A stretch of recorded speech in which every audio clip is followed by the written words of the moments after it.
Alright, ito na mga kaibigan, ang pinakamaganda sa mga OFW ngayon ay talagang binigyan ng magandang serbisyo. Sa OFW launch ng NAIA Terminal 1, may iba't ibang mga amenidad at serbisyo na inaalok upang gawin ang komportable or komportable at kasiyasiya ang karanasan ng mga OFW.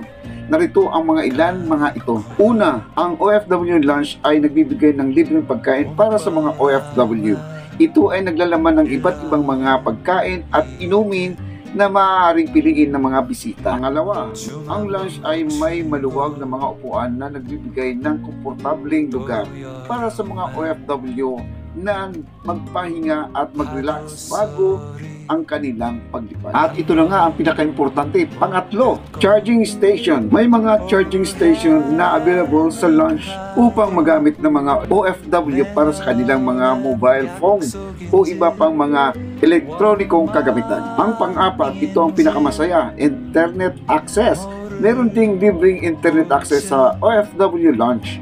Ito ay nagbibigay ng mga OFW ng pagkakataon na mag-check ng kanilang mga mensahe, mga browsers sa internet o mag-connect sa kanilang mga mahal sa buhay habang naghihintay sa kanilang flight. At ito naman ang panglima, kwarto para sa mga pribadong pahinga.